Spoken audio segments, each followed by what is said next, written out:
মৌমিতার খাদ্যবিতানে আপনাদের সবাইকে স্বাগত জানিয়ে একটা নতুন রেসিপি নিয়ে এসেছি, মানকচুর ভর্তা।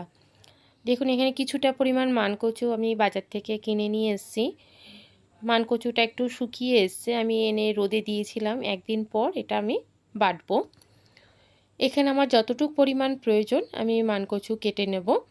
আপনারা অবশ্যই মাপটা বুঝে ব্যবহার করবেন। তারপরে একটা পাত্রে আমি এখানে জল নিয়েছি। জলের মধ্যে আমি 3 চামচ মতন লবণ দিয়েছি। দেখুন চামচটা দেখিয়ে দিলাম, একদম ভর্তি করে লবণ দিয়েছি। দিয়ে ভালো করে জলের সঙ্গে এটা মিশিয়ে নেব।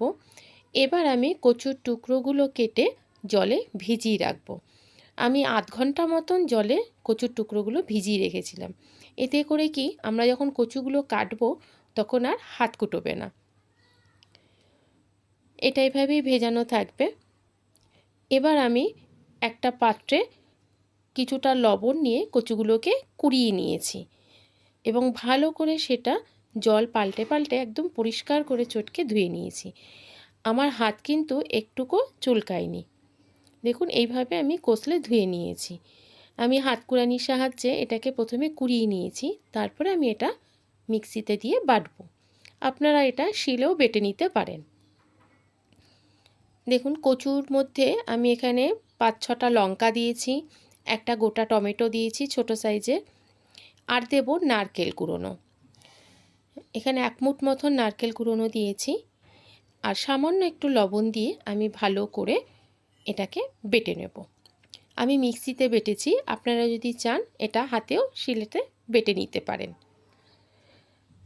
আমি সামান্য একটু লবণ দিয়ে এটা বেটে নিচ্ছি। এবার কড়াইতে পরিমাণ মতন সরিষার তেল দিয়েছি, তাতে 2 চামচ কালো জিরে ফোড়ন দিয়ে ভালো করে একটু নেড়ে নেব। ফোড়নটা থেকে যখন সুন্দর গন্ধ বেরোবে তখন আমি বেটে রাখা উপকরণগুলি এতে দিয়ে দেব। একটু ভালো করে তেলের সাথে নেড়ে নিচ্ছি।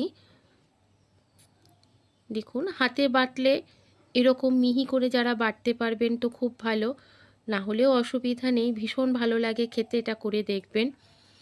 এবার আমি পরিমাণ মতন লবণ দিয়েছি, হলুদ দিয়েছি আর সামান্য একটু চিনি দিয়েছি। সমস্ত উপকরণগুলো কচুর সাথে ভালোভাবে মিশিয়ে নেব এবং যতক্ষণ না অবধি কচুর সমস্ত জল শুকিয়ে যাচ্ছে আমি ভালোভাবে এটাকে ধিমে আঁচে নাড়তে থাকব। আপনারা বিভিন্ন রকম কচু দিয়ে উপকরণ করে খেয়েছেন, এটা করে দেখবেন, আশা করছি ভীষণ ভালো লাগবে। ভালো লাগলে অবশ্যই একটা লাইক করবেন, চ্যানেলটিকে বেশি করে শেয়ার করবেন, আর অবশ্যই চ্যানেলটিকে সাবস্ক্রাইব করে রাখবেন আরও অন্যান্য রেসিপি পাওয়ার জন্য। দেখুন অনেকটা জল শুকিয়ে এসছে, এটা আরেকটু শুকনো হবে। একদমই শুকিয়ে গেছে। এবার আমি অর্ধেকটা লেবুর রস এখানে মিশিয়ে দেব এর সাথে। ভালো করে নেড়ে নিয়ে তারপরে আমি এটা একটা পাত্রে তুলে নেব। দেখুন পুরো জলটা শুকিয়ে গেছে এবং কড়াই থেকে আস্তে আস্তে উঠেও আসছে। তো অনেক রকমভাবে অনেকে খেয়েছেন, অবশ্যই এই রেসিপিটা একবার ট্রাই করে দেখবেন। আশা করছি আপনাদের ভীষণ ভালো লাগবে। আর যেহেতু নারকেল দেওয়া রয়েছে তাই আরও স্বাদ বাড়বে।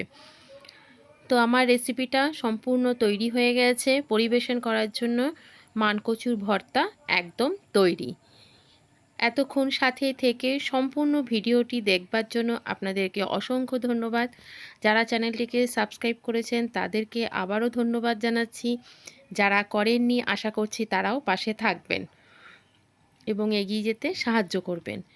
তো ভিডিওটি ভালো লাগলে অবশ্যই লাইক করবেন, কমেন্ট দেবেন আর বেশি বেশি করে শেয়ার করবেন, যাতে আমরা আরও নতুন রেসিপি নিয়ে আপনাদের সামনে উপস্থিত থাকতে পারি।